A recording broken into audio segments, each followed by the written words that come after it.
네, 핫한 정치권 이슈들 살펴보는 시간입니다. 오늘의 시간 한국정치학계 이사 조경근 교수님 스튜디오에 모셨습니다. 안녕하십니까? 안녕하십니까? 예, 교수님 반갑습니다. 네. 자, 오늘은 이제 통일교 의혹부터 하나하나 좀 짚어봐야 될 것 같은데요. 전재수 전 해양수산부 장관을 비롯해서 여야 정치권 인사들의 통일교 금품수수 의혹과 관련한 강제 수사가 본격화되고 있습니다. 일단 이 현 상황을 좀 어떻게 바라보고 계시는지부터 여쭤보겠습니다. 그 이제 뭐 그 부인을 하는 듯 그런 그 기사들이 많이 나오는데요. 사실은 경찰이 이미 확보한 그런 문건에 따르면은 한 총재와 전 의원의 만남의 구체적인 그런 일시가 이렇게 적혀 있고요. 예. 그래서 이렇게 발뺌을 하기는 굉장히 어렵지 않나 하는 생각이 들고, 그보다 가장 큰 문제는 특정한 그게 종교 집단이든 어떤 사회의 무슨 기관이든 간에 자금을 가지고서 자기의 목적을 위해서 이렇게 이용한다라고 하는 거는 그렇게 됨으로써 국가에 주는 피해나 국민에게 주는 피해가 있을 수가 있거든요. 그러니까 특정한 목적을 위하여 자금을 살포한다라고 하는 것도 굉장히 심각한 문제죠. 이거는 선진국들에서는 볼 수 없는 그런 문제니까요. 이제 그런 것들이 있고, 마지막 하나는 뭐 한일 해저 터널이라고 하는데 사실 더 필요한 거는 부산에서 그 북한을 거쳐가지고 유라시아를 통해서 유럽으로 가는 그런 어떤 개척로가 훨씬 필요하다라고 하는 국민 공감대가 이미 있는 걸로 알고 있습니다. 네.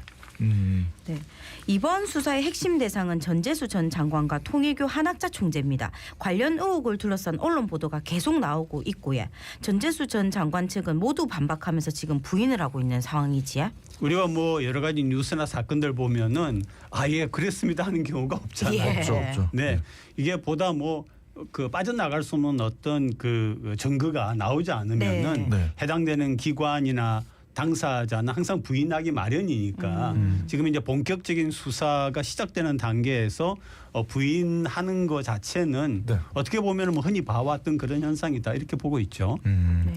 이 전재수 전 장관이 뭐 불법적인 금품 수수는 없었다, 불법적인 조금 뭔가 방점이 찍히는 그런 느낌도 들었던 것 같은데, 이 의혹 해명에 자신감을 내비치면서 반박 자료를 준비하고 있다라고 이야기를 하고 있습니다. 자료를 취합 중이고 발표 시점은 특정하지 않았지만 한 번에 밝히겠다라고 했는데 어떻게 보세요? 뭐 저는 이렇게 생각합니다. 오랜 정치적인 경험을 가지고 있고 정치 이력을 가지고 있는 사람들은 그런 부분에 굉장히 조심을 하는 것은 사실이라고 봅니다. 만약에 이게 어떤 문제가 생겼을 경우에 내가 이렇게 대처한다라고 하는 거를 기록을 남기고 있어야 된다라고 저는 보거든요. 그래야만 빠져나갈 수가 있기 때문에 그런 점에서 전 의원도 그런 준비를 해 놓았을 가능성이 굉장히 높다고 봅니다. 그러니까 상대적으로 만약에 혐의가 확실하다라고 할 경우는 그런 것들을 넘어서서 그게 아니라 실질적으로 있었다라고 하는 거를 경찰이나 검찰이 확실하게 밝혀내는 그런 적극적인 노력이 필요하죠. 그런데 전재수 전 장관이 부산시장 여권 유력 후보였습니다.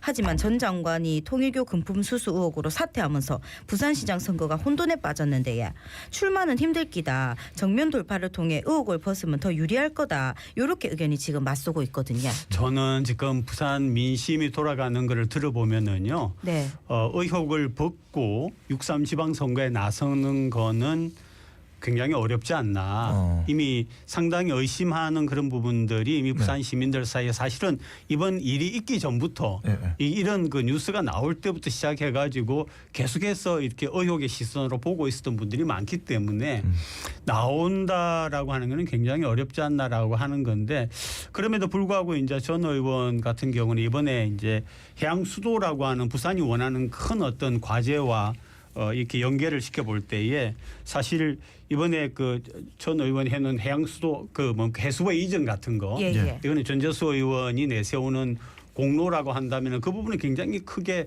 각광을 받은 부분이 있거든요. 그럼에도 불구하고 6.3 지방선거에 민주당이 전재수 의원을 시장 후보로 내세우기는 어려울 거다 그렇게 봅니다.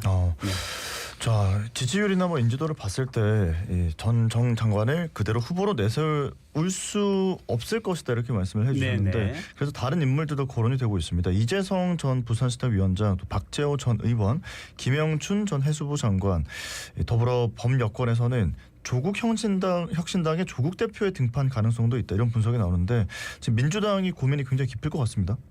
그러니까 이제 바로 어제 저녁에 우리 부산 MBC가 뉴스로 보도를 했어요. 그때 이제 지난 13, 14일 날 여론조사를 한 결과인데요. 네네. 부산시장 후보로 누가 적합하냐에서 네. 이제 그때 네네. 이제 전재수 장래 후보죠. 네네. 경우에는 26%, 박형준 이제 장래 후보의 경우 24%로 2% 정도의 차이이긴 하지만은 네. 앞서 있었던 그런 모습을 그렇죠. 분명히 맞습니다. 보였습니다. 예. 그런데 이거는 지나간 여론조사고요. 그렇죠. 아마 지금 여론조사를 한다고 하면 이런 바뀌겠죠. 결과가 안 나올 거고 뒤집히는 결과가 나올 수도 있다라고 저는 보고 있거든요. 예, 예. 그런 상황이다라는 말씀을 드리고 또 하나는 자 이제는 이 문제가 만약에 이 전재수 의원이 확실하게 유죄 입증이 되어가는 과정에서 못 나온다라고 했을 경우에 네. 와 민주당의 고민은 굉장히 깊을 거라고 봅니다. 왜냐하면은 아까 말씀드린 그런 여론조사에서 큰 차이가 아니라 네. 기껏해야 1, 2% 정도의 차이였고 예. 근데 이제 전재수 의원 같은 경우에는 방금 말씀드린 것처럼 해수부 이전이라고 하는 장관을 하면서 굉장히 큰 업적을 내세울 수 있었지만은 네네. 그 외에 민주당이 거론할 수 있는 시장 후보 같은 경우에는 그동안에 무슨 활동이라든지 무슨 업적이라고 하는 게 없기 때문에 그렇죠. 네. 굉장히 곤혹스럽지 않나 그런 생각을 하죠. 예. 그런데 박형준 부산시장이 지난 2021년과 2022년 두 차례 통일교 유관단체가 주최한 행사에 영상 축사를 보낸 사실도 드러났습니다. 박 시장은 행사에 참석한 게 아니고 영상 축사만 보냈다 이렇게 해명을 했고요. 또 앞서 부산시장을 지냈던 서병수 전 시장, 오고돈 전 시장도 통일교 관련 행사에 참석하거나 축사를 하는 등 관계를 맺은 정황도 확인되고 있더라고요. 그러니까 이게 어떻게 뭐 보십니까? 이게 사실은 이제 전재수 의원 같은 경우에는 금품 문제가 예. 아직은 뭐 혐의의 상태이지 확정된 상태는 아니지만 네네. 있기 때문에 그런 거지만은 사실은 기관장들이 어떤 굉장히 크다고 생각하는 네. 그 뭐 개신교면 개신교, 천주교면 천주교, 불교면 불교에 굉장히 큰 행사 같은 경우에 참석을 합니다. 네. 네, 그렇기 때문에 어떤 그런 데 가가지고서 뭐 축하를 했다라고 하는 그 자체가 문제가 된다라고 볼 수는 없고요. 부산 같은 경우에도 불교 같은 경우 굉장히 큰 행사가 있거든요. 네네. 그런 행사는 당연히 기관장이나 네. 지사 같은 사람들이 가는 거죠. 네. 네.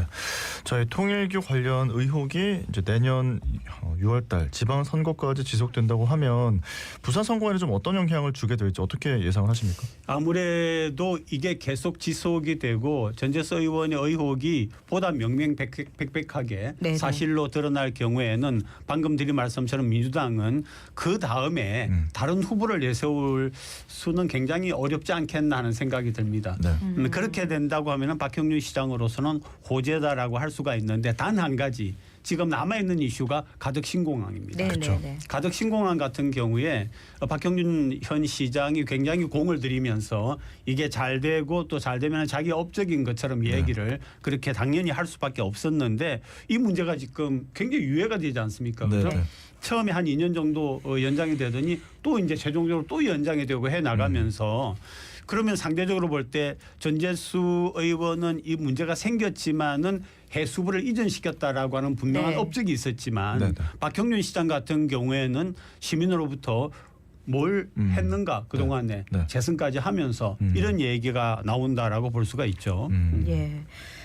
지금 국민의힘은 통일교 유착 의혹을 지적하면서 공세를 이어가고 있습니다. 국민의힘은 개혁신당과 연대해 통일교 특검을 요구하고 있는데 특히 이 특검 대상의 야권 인사까지 포함하자며 강력한 승부수를 띄었습니다. 민주당은 야권의 특검 도입 주장은 그저 판을 키우려는 정치 공세에 지나지 않는다고 평가절하하면서 가능성을 일축했지에 특검이 아닌 경찰의 수사 결과를 지켜봐야 한다는 입장을 고수하고 있는데 특검 가능성 어째 보십니까? 그럼 민주당은 당연히 반대하죠. 예. 민주당은 당연히 반대를 할 거고요. 그런데 사실 물론 이제 봐야 압니다. 그죠? 네. 실제로 연관이 있는지 또 연관이 있다 할지라도 문제가 있었는지 하는 것들은 두고 봐야 알겠지만은 정치라고 하는 게 이게 참 아직은 한국 정치 문화가 정치학자 입장에서 더 성숙해야 되는 부분이 남아 있는 게 물론 그 서구 선진국들 같은 경우에도 보이지 않게 이런 것들이 있다고 저는 듣고 있습니다. 네네. 그런 게 있지만은 그러나 이제 굉장히 엄격한 어떤 법안들에 의해서 네. 정치인들이 정말 불법적이거나 안 되는 것에 대해서는 네. 손을 긋는 것들이 분명히 있거든요. 그런데 우리 한국은 정치 선진화를 하고 또 성진화법을 만들고 했음에도 불구하고 네. 과거부터 있어왔던 그런 관행들이 정치인들에게 남아 있는 부분도 있지만 사실은 사회적으로 많이 남아 있죠. 네. 어떤 정치인을 통해서 내가 가지고 있는 어떤 것들을 해결을 해야겠다라고 하는 생각을 가지고 있는 일반 시민과 유권자를 의미하는 그런 일반적인 정치 문화가 성숙될 필요가 있다라고 하는 점에 우리는 좀 더 유의를 할 필요가 있을 것 같습니다. 네.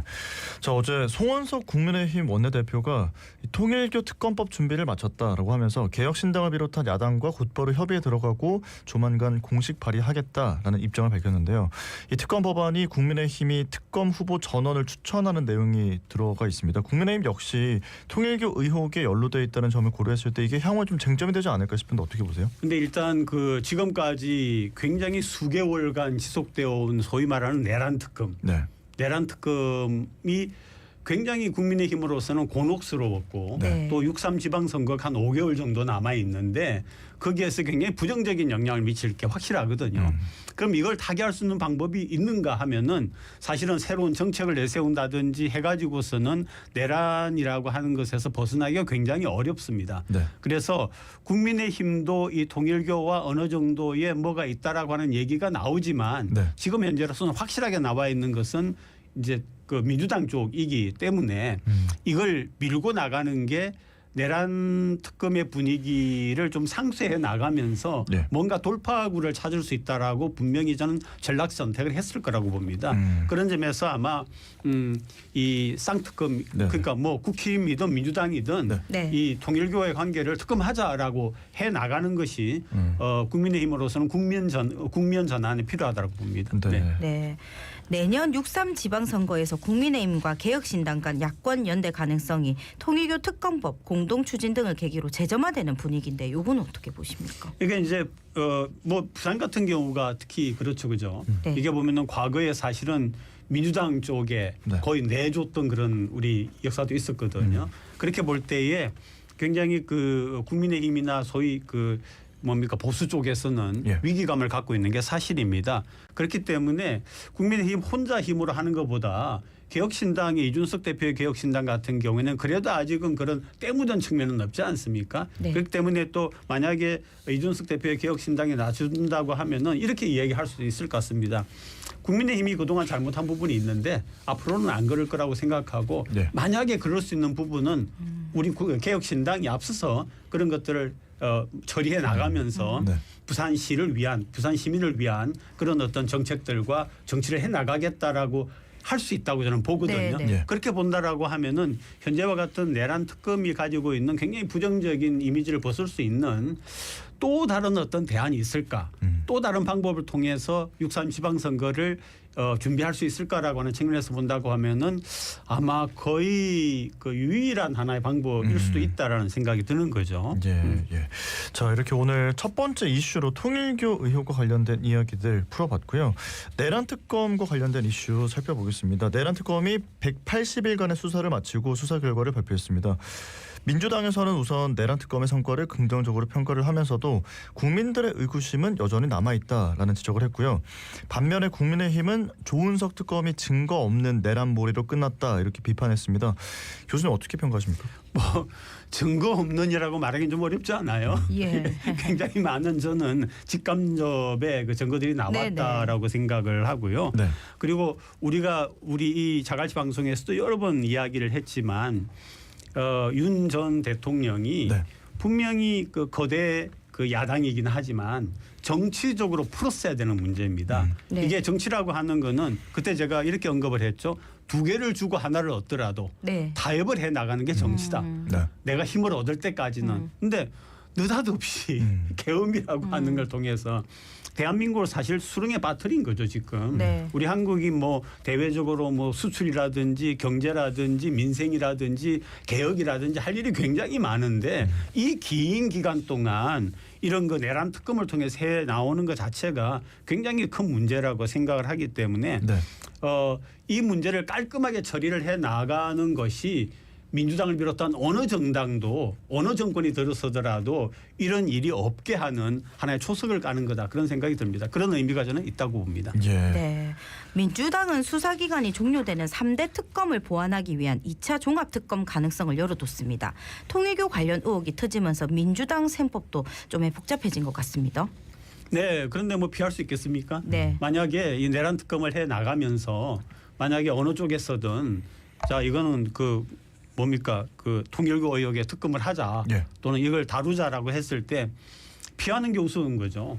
물론 어느 정도 연계가 되어 있다는 얘기가 나오지만 그게 사실이라고 할지라도 예. 분명하게 지금 되어 있는 문제는 또 다른 문제들이 있기 네.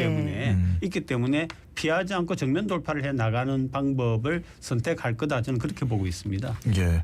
자, 민주당에서는 내란 재판부 설치법을 논의하고 있는데 위헌 소지를 제거해야 한다는 의견이 거세지면서 당 안팎으로 추가 수기를 거쳐서 수정안을 마련하기로 했다 이렇게 밝혔습니다. 민주당은 이르면 21일 본회의에서 내란 전담 재판부 설치법을 올린다는 계획인데 여야의 더 센 대치가 불가피하지 않을까 이렇게 보입니다. 어떻게 보세요? 이게 이제 뭐 방송 들으시는 분들이 이제는 잘 아실 거라고 생각합니다. 하도 강조를 해왔기 때문에 네, 네. 정치는 선거라고 하는 게 하나의 그 전환점입니다. 네. 가장 중요한 거죠. 네. 네. 6.3 지방선거가 눈앞에 와 있지 네. 않습니까? 네. 그렇게 본다라고 하면은 민주당 같은 경우에는 내란의 문제를 끌고 갈 수밖에 없는 겁니다. 네. 그런데 사실 이게 지금 유권자 입장에서는 조금씩 피로감이 쌓여가는 것도 사실입니다. 네. 그럼에도 불구하고 아마 내란 특검을 계속 끌고 가는 것이 아까 이야기하는 그런 그 통일교 특검 같은 경우가 나오고 네. 또는 전재수 의원이 나오면은 그 민주당으로서는 사실 또 수세로 갈 수밖에 없는 입장도 있을 수가 있기 때문에 저는 6.3 지선이라고 하는 걸 앞두고 있다는 측면에서도 네. 민주당은 내란 쟁점을 끌고 갈 거다. 예, 그렇게 보고 있습니다. 예. 네. 다시 부산지방선거 돌아와서 이야기 나눠보겠습니다. 이런 혼란스러운 상황에서 부산은 전재수 전 장관 사태로 더 미궁에 빠지게 됐는데 해수부 이전, 북극 항로 개척 등 이재명 정부가 부산에 공을 들여오지 않았습니까? 네네. 이런 정책들을 흔들리지 않고 추진하는 게 관건일 것 같습니다. 그러니까 이제 그 전재수 전 장관의 이제 만약에 부산시장에 못 나오는 네. 혹은 나오더라도 굉장히 불리한 그런 상황이 된다라고 하면은 민주당으로서는 부산시장 자리를 얻기 위해서 굉장히 국면 전환하는 획기적인 얘기를 할 수밖에 없는데요. 네. 그 해수부는 이미 이전을 시켰고요. 네. 그다음에 해수부에 따라서 또 이제 HMM을 비롯해서 유관기관들도 분명히 내려온다라고 하는 얘기가 있는데 네. 거기에다가 아마 신공항에 대해서 뭔가 또 다른 어떤 얘기를 내놓을 수도 있다라고 봅니다. 지금 나온 것처럼 네. 지금 사실 뭐 그 뭡니까 공사를 책임질 기관이나 이런 얘기를 들어보니까 뭐 4년 6년 이렇게 연기된다라고 지금 얘기가 나왔는데 네. 그런 부분에서 뭔가 획기적으로 부산 시민들의 관심을 끌 수 있고 지지를 얻을 수 있는 그런 걸 할 수 있다고 보고요. 또 하나는 이제 북극 항로죠, 그죠? 네네. 북극 항로라고 하는 단어가 나온 지가 지금 꽤 됐습니다. 수년이 됐는데 거기에 대한 움직임이 전혀 없었거든요. 네. 없었는데 이런 북극 항로 같은 이슈도 굉장히 끌고 나와가지고서 아마 좀 국면 전환을 해서 다시 민주당 왜 그러냐면은 또 시민들 입장에서는 민주당의 필요성도 어느 정도 인식을 하고 있거든요. 왜 그러냐면은 지금 대통령의 임기가 1년도 지나지 않은 시점이지 않습니까? 네, 네. 앞으로 굉장히 긴 기간이 남아 있는데 결국은 이재명 대통령의 정부와 뭔가 협력이 돼야만이 부산 쟁점들을 풀어나갈 수 있다라고 하는 그런 관점이 있기 때문에 민주당이 부산시장 선거에 임하는 입장이 그렇게 불리하지는 않다. 어떤 이슈들을 선점하고 네. 부산 시민들의 이목을 집중시키느냐가 굉장히 중요하다. 아마 그런 방향으로 나갈 겁니다. 네. 자, 지금 지역 시민단체들은 해양수도 부산을 이끌 사령탑 차기 장관 임명을 좀 신속하게 해달라 정부에 촉구를 하고 있습니다. 전문성, 비전, 또 지역에 대한 이해도까지 갖춘 인물을 찾아야 할 텐데 쉽지는 않아 보이거든요. 그러니까 말이에요. 이게 사실은 뭐 장관 지냈다고 뭐 국회의원 다선했다고 해서 능력이 있는 게 아니거든요. 그렇죠. 네. 그 무엇보다도 우리 한국의 정치에서는 대통령과 중앙정부의 힘을 쓸 수 있는 적극적으로 연계되어 있는 그런 인물이 필요하고요. 네. 또 해양수도 자꾸 얘기를 하는데 저도 해양수도 우리 뭐 모든 시민들이 해양수도 얘기를 많이 들어보지 않았습니까? 네. 근데 해양수도가 뭘 이야기하는 거예요? 해양 수도가 뭘 이야기하는지를 잘 모르겠어요. 네네. 그러니까 좀 구체적인 네. 내용과 그걸 해 나가는 시기적인 어떤 단계별 네. 그런 기획들을 얘기를 한다라고 하면은 그래서 부산은 무엇을 얻을 수 있고 어떤 위치에 갈 수가 있고 한국이 아니라 아시아와 세계에서 어떤 지위에 갈 수 있다. 흔히 듣기로 뭐 싱가포르이 그런 점에서는 네. 해양으로서 1위고 뭐 부산항이 2위까지 이런 얘기를 하는데 굉장히 좀 상징적이지 네네. 구체적이지가 않습니다. 그래서 굉장히 구체적인 얘기가 필요하다. 이렇게 말씀드릴 수 있겠어요. 네. 네. 한편 김석준 부산시 교육감이 정교조 해직 교사 특별 채용에 따른 직권남용 혐의 등으로 지난주 1심에서 직위상실형을 선고받았습니다. 교육계 파장도 큰데에 내년 지방선거 이후 영향은 어떻게 분석하십니까? 그러니까 사실은 김석준 교육감, 교육감 선거 같은 경우는 정당을 초월하지 않습니까? 네. 정당과 상관이 없거든요. 네, 네. 그럼에도 불구하고 시민들은 인식하고 있습니다. 김석준 교육감은 진보 쪽이다라고. 사실 다시 말하면은 현재로서는 범여권 쪽으로 분류가 될 네. 수가 있죠. 그런 점에서 부산시의 발전과 부산에서 자라는 아이들의 교육 문제를 함께 엮어가는 그런 전략이 이게 연계할 수는 없죠. 왜냐하면 정당을 초월하기 때문에. 그렇죠. 그럼에도 불구하고 아마 김석준 교육감은 그게 전재수 의원이든 누구든 간에 나오는 시장 선거와 같이 협력해 나가는 그런 형태로 아마 선거전을 펴나갈 거다라고 보고요. 그게 아마 유일하게 이길 수 있는 방법이라고 생각합니다. 네. 네. 자, 국민의힘 이슈들을 살펴볼 텐데 지방선거를 이제 6개월 앞두고 국민의힘 지지율은 20% 내외로 정체 상태에 들어서 있습니다. 그런데 당원이 수개월 만에 21만 명이 급증해서 100만 명 돌파를 앞두고 있는데 이 부분 좀 어떻게 분석할 수 있을까요? 그러니까 이게 뭐 어떤 방식으로 당원을 늘렸는지 말이죠. 예. 그런 것들은 별로 들은 게 없고요. 또 아마 또 일부 보도에 따르면은 아마 영남 지역을 중심으로 해가지고 예. 숫자가 늘어났을 거다라는 그런 얘기가 있고요. 지난번에 그 국민의힘의 대표가 호남 지역을 방문했을 때 네. 굉장히 거센 그 반발에 부딪히는 그런 모습도 봐왔거든요. 네. 그러니까 이런 부분을 보면은 사실은 그 국민의힘 같은 경우에는 이 지난 내란으로부터 벗어나는 그런 그 확실한 노력이 필요합니다.